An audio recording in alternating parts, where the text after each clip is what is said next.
Welcome to the Historical Romance Sampler Podcast, the place for you to find new historical romance books and authors to fan over. I'm award-winning historical romance author Katherine Grant, and each week I'm inviting fellow authors to come on and share a little bit of their work and themselves.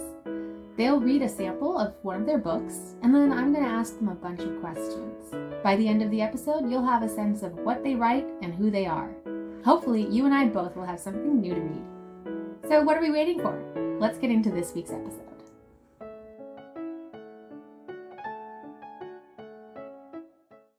All right, I am so excited to be joined today by Rose Prendeville. Rose is a librarian from Middle Tennessee with a passion for stories about found families and flawed people doing their best. She lives with her husband and a garden full of bees, delighting in books with happy endings because she firmly believes in their ability to brighten the world. Thanks so much for joining me, Rose. Thank you so much for having me. I'm really excited to be here. I'm very excited, and you're reading a pirate book for us today, is that right? Yes. My newest book, Maggie and the Pirate Son. That's so exciting. What can we look forward to? Oh man, we've got only one hammock. We've got some hijinks up in the top of the sails and a lot of fun on the high seas. Mystery, intrigue, some good dudes and some very bad dudes, all wrapped up in a cinnamon roll hero and a pretty feisty go-getter heroine. That sounds amazing. I look forward to reading it. What scene are we getting today? Today, you're getting a scene that is shortly after Maggie is discovered on the pirate ship. So Maggie has snuck aboard, didn't know it was a pirate ship, and was looking for some adventure. And so this is shortly after they've been at sea. It's been storming, and she gets found in her hiding place and has to face up to the realization of just what this adventure is going to entail. Exciting. All right, we'll take it away. All right. She refused to give in and call the anxiety which gripped her throat and hammered her chest regret. She was having an adventure, and she was going to enjoy it, damn it. Perhaps she should remain hiding, slip out to find something edible and potable in the dead of night, though how she'd know if it was day or night in this cave of perpetual shadow, she was uncertain. That was a problem for later. At the moment, she felt far too weak to stand, let alone scavenge, and was more inclined to go back to sleep. Then she heard footsteps shuffling towards her, and she froze, not yet ready to be discovered. When Custard reappeared, popping out from behind a stack of crates with a meow, Maggie released her breath, perplexed by how one small cat could make so much noise. A larger figure stepped out to join the cat. Maggie gasped and shrank back into the hull, knocking her head hard enough to see flashes like a meadow filled with fireflies. The newcomer wore a loose white shirt with a darker colored waistcoat. He stood a good few inches taller than Maggie, with a thick, muscular neck and arms, and a patch flipped up above his left eye. "What in God's name have you done?" he whispered, as though she were guilty of more than poor judgment and profuse vomiting, which couldn't possibly account for the full range of stench pervading the cargo hold. There was something distinctly bovine about the smell, and no matter how filthy, Maggie hoped she wasn't capable of smelling like a stable. "Nothing," she rasped back, her hackles rising.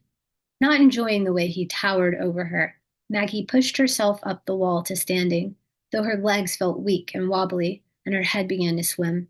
He glared at her even harder. Now she was close to his eye level, and she scowled right back at him because squinting made her feel a little less like collapsing. Then a flickering light appeared behind the man, and her eyes watered from the sudden brightness, while the man's face turned absolutely thunderous. Well, a weaselly voice sang, as an equally weaselly little sailor, with white skin and wispy white hair, limped out from behind another crate holding a candle lantern. He clucked his tongue. "What do we have here?" he asked, in a gleeful tone that made the hairs on Maggie's arm stand. The first man turned his head only slightly towards the second, and sounded almost sad as he answered, "Stowaway." The older man took out a long pipe and tucked it between his teeth unlit, looking slyly at his younger companion. "Just found her down here, did you, Bashy?" he asked, his words tinged with an accent Maggie didn't recognize. I just now, same as you, the young man rumbled. 'Twas Mouser found her first. Sure, and you didn't help her aboard? Of course not, Roy Shuckus. The second man spoke around his pipe once more. Well, come on then. Best take her up top. Matt'll be none too pleased. Aye. Even as a little child, few things aggravated Maggie more than being spoken about like she wasn't standing right there, and she would have told off both men properly if she weren't half so fatigued, and perhaps a touch nervous. She hadn't expected her host to be overjoyed by her presence, but the way the young man kept glancing between her and his companion, along with the fact she was being taken to someone called Mad, made her insides as much like jelly as her knees. You coming or shall I carry you? The older man asked her, leering over his shoulder, but the first held out an arm to usher her forward, almost like a gentleman, albeit a sullen one. When she brushed past him, he stiffened as though she was covered in nettles, but he followed close behind, scandalously close, as they ascended the ladder. And a good thing, too, for she hadn't found her sea legs yet. She took several missteps, grateful to have his solid form behind her to break a fall.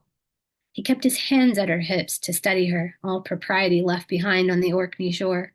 There was no room for propriety on an adventure, she reminded herself.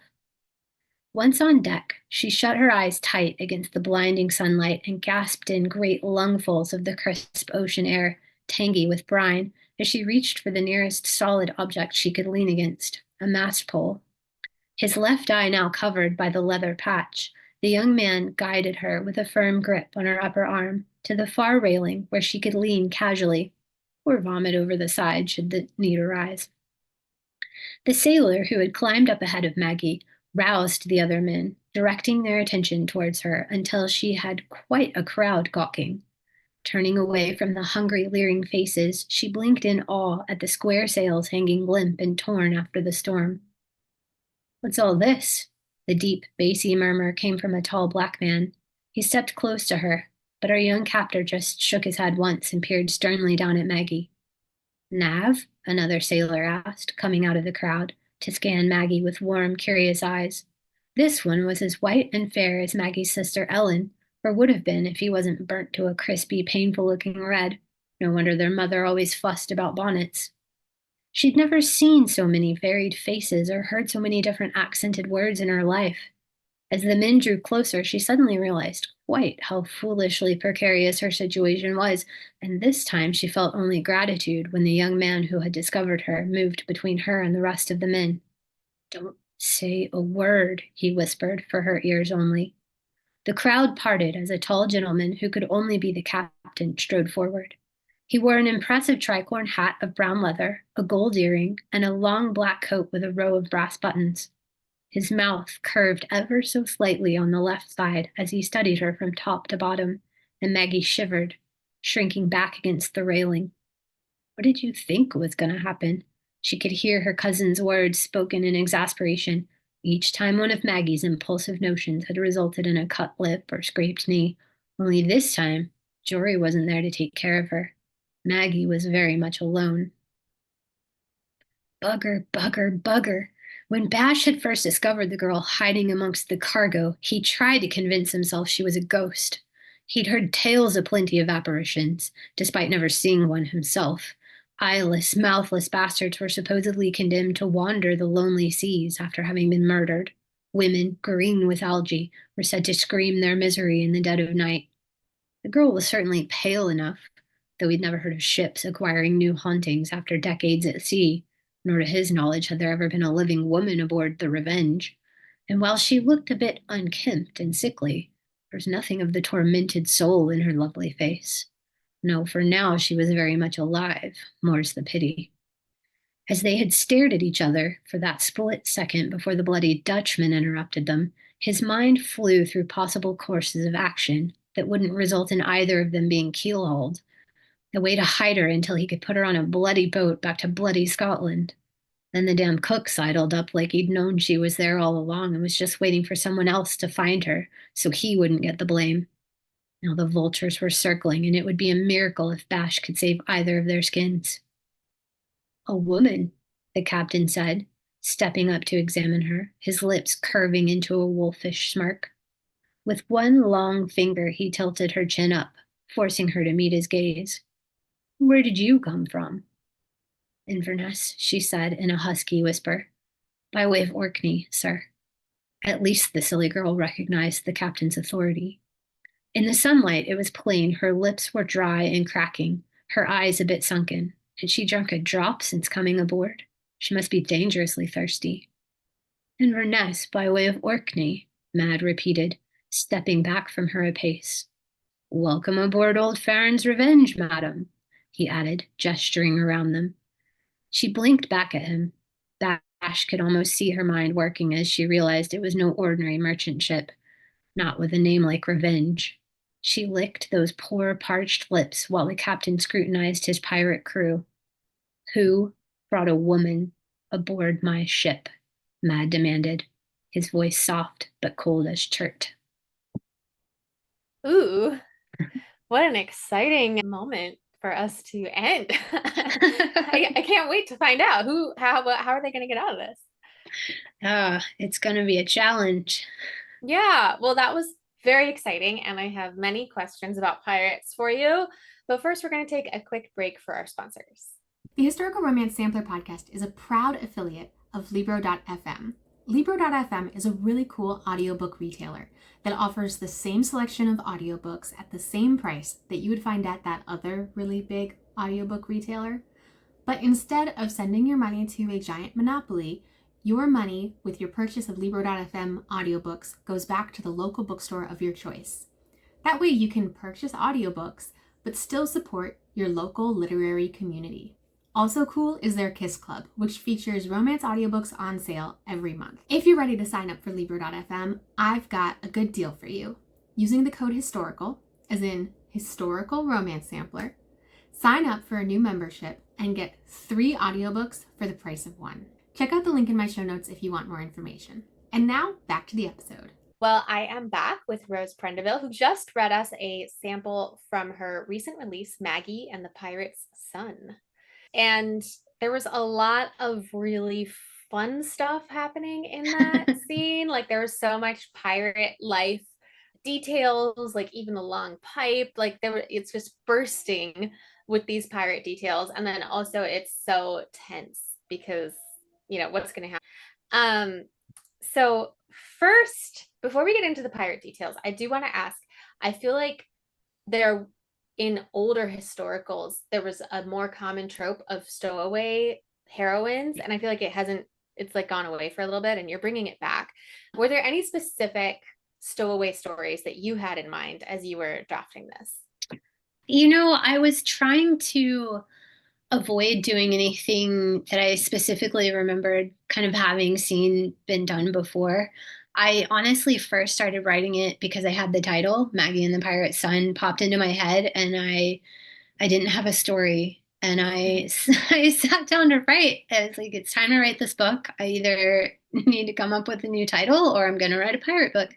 And titles are hard, and I loved the title. So I thought, all right, I'm going to write a pirate book. And I just started trying to craft this story that would fit Maggie because she was a minor character in the 2 preceding books. So I didn't have any specifically in mind and kind of just tried to delve into what would her story as a stowaway be. Interesting. And do you often get your story ideas from titles? No, it was a first for sure. When I was titling the first book in the series, Mistress Mackintosh and the Shawl Wretch, I was just trying to think of a good title for that book. And then I knew that the next book would be about Maggie's sister Ellen, and I kind of came up with a title for that one. And this one just popped into my head, and I liked how it fit with the other 2. I liked how it fit kind of Maggie's character. But no, I would say usually the title is the hardest part, and I struggle with it after the thing is already written and edited. This was definitely a first. It's so interesting to have that as your entry point. So then that means you weren't steeped in pirate lore already. Like, how much research did you do? What's your research process? How did you get started with that? I did as much as possible. With this one, it was kind of it's time, I really need to start this book. So I kind of started doing research as I started planning this story. But then as I was working on various drafts, I went to two different National Maritime Museums. We happened to be traveling in Amsterdam and in London, and I dragged my husband to both of their maritime museums. Disappointingly, neither one had a word about pirates. So I was it was starting to feel deliberate. It was very, very focused on the tea company and the merchant, marine life. And That's really interesting. it's almost like they went out of their way to not talk about piracy. It was so strange. But I was able to still immerse myself in fairly time period appropriate nautical artifacts and history. And then when we got home, I made a trip to it's called the Pirate Treasure Museum in St. Augustine, Florida, which was specifically a pirate museum. And it was fantastic. It's a little museum right there in kind of the middle, the thick of things in St. Augustine, and was able to pick up so much just from that museum to kind of Yeah. layer into it.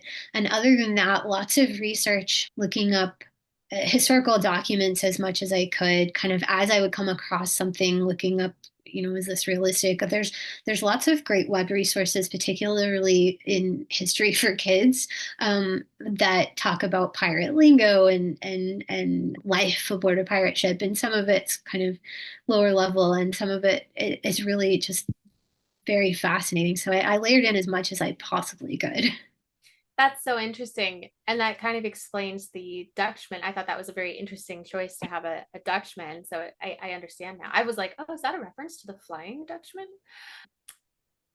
Do you usually do that level of research for all of your books, or did you end up doing more because it like Pirates is almost its own world compared to Regency? Like you have to like start again Yeah, with world building. I would say so. I mean, I do a fair amount of research with any book, but this one was a bit more and more targeted because I really wanted to get the pirate elements right. So, the first two were set in Scotland, and I've had the good fortune to go to Scotland, but certainly looked up a lot of Scottish history that I tried to layer in with the Jacobites and all that kind of stuff.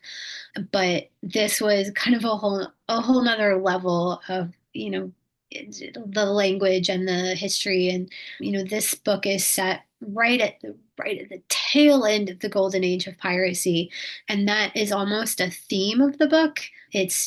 This ship that they're on, it hasn't been good times. They haven't had a good catch in a while, or a good prize in a while. And it sort of illustrates that kind of waning. They're running from the Navy. They're really not sure how much longer they're going to be able to be pirates. And I was able to kind of pull that in from the research. Yeah. Well, the other interesting thing about pirates is that they are criminals. That's true. And their lifestyle is very violent. And, in many Regency romances, we're called on to like, root for the Navy, but here it's all flipped and we're rooting for, in some ways the bad guy. So it's kind of like is it like mafia romance? But I don't think it's as dark. What's your approach towards that? It's definitely, I would say, not as dark as Mafia, but I kind of subverted that a little bit because a lot of the specifically pirate Regency romance, usually the hero is a bit rougher than the type. I tend to not write alpha males. I tend to write cinnamon rolls. And so I created a world where my hero was a reluctant pirate. He didn't choose to be a pirate. He was abducted. He's kind of held against his will, isn't really sure there's any point in leaving. He still participates in the piracy, but it attempts to show kind of there's good pirates and there's bad pirates. Yeah. And that's definitely at play throughout the book. The captain is not a great guy, and so I kind of tried to show both sides of it.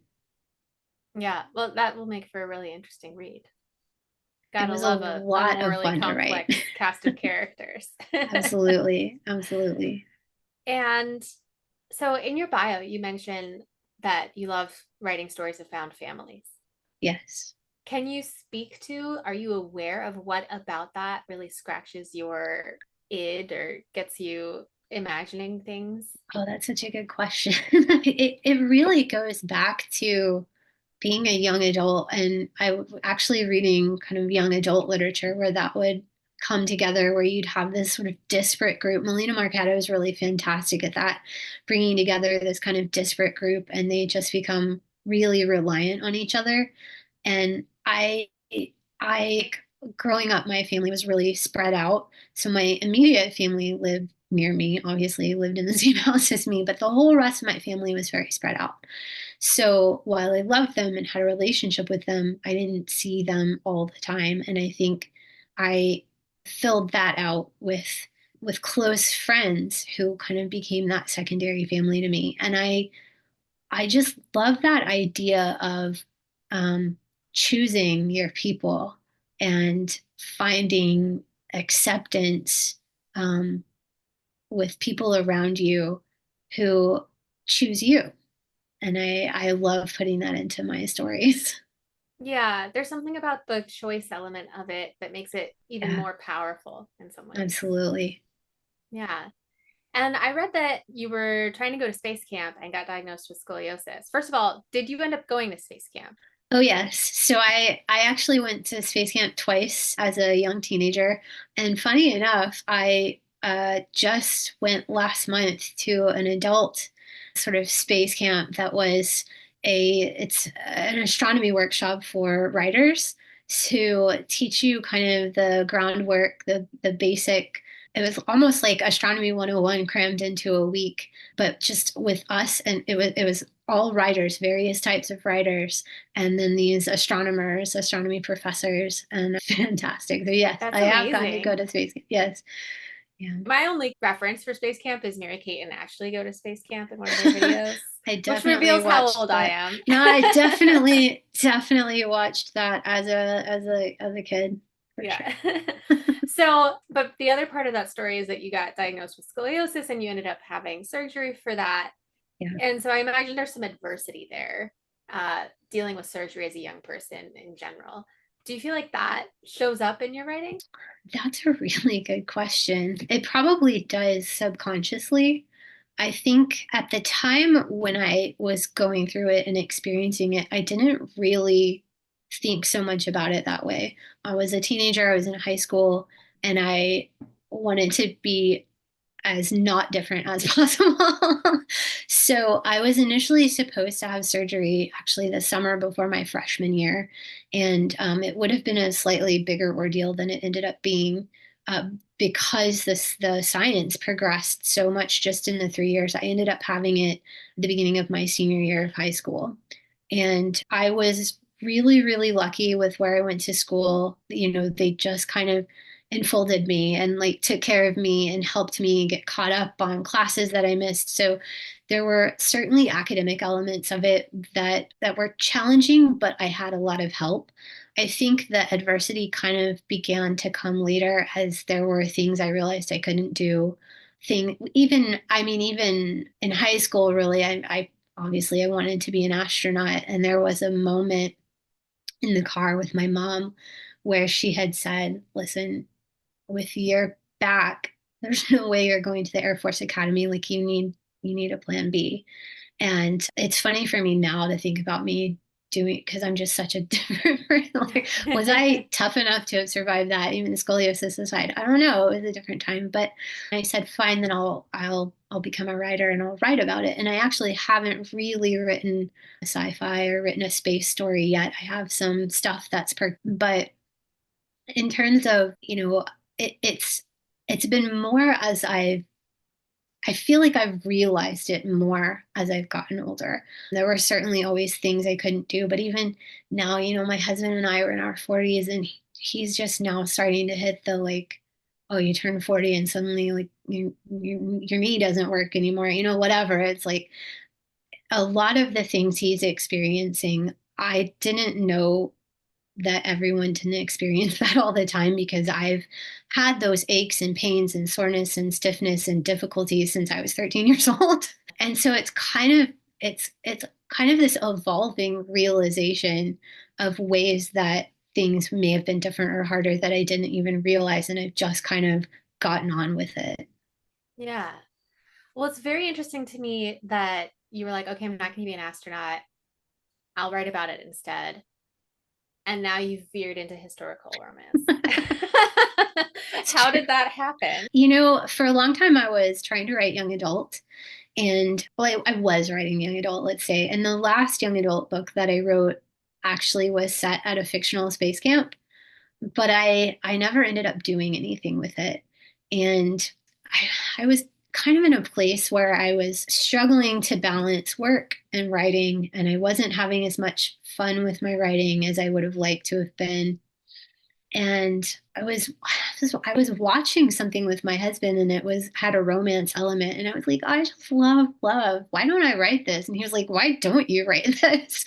It's your favorite thing. And then I saw a contest to write Highland historical, and I had been writing just because I was blocked. I had been writing some Outlander fan fiction just for a friend of mine. I didn't put this anywhere. It's not on AO3. You're not going to find it. Don't go look.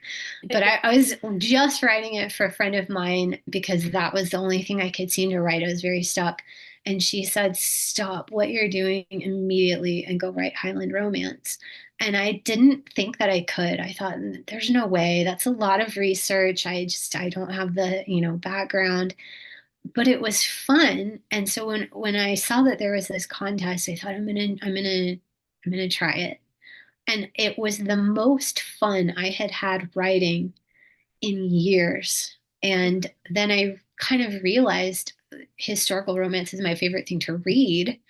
I should probably be writing it. Kind of just came about. I started during the pandemic, and the rest is history. Yeah, I love that. That resonates a lot with me because I similarly was reading a lot of historical romance, trying to write other things, and it was just painful. And I was like, what if I tried writing a historical romance? And all of a sudden it was like I was 12 again. And I was like, Yeah. this is amazing. This is fun. It's so fantastic when that happens. It's just like this is what I should have been doing all this time. Yes. Well, speaking of fun, it's time to take our fun game, Love It or Leave It. All right. So, Love It or Leave It, protagonists meet in first 10% of the book. Love it. Love It or Leave It, dual point of view narration. Absolutely love it. Love It or Leave It, third person past tense. Love it. Third act breakup or dark moment. I love it. I do. I'm definitely the third act breakup stan.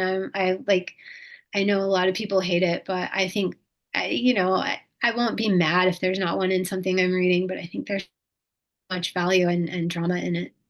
Yeah, it's yummy. Love It or Leave It always end with an epilogue. Love it.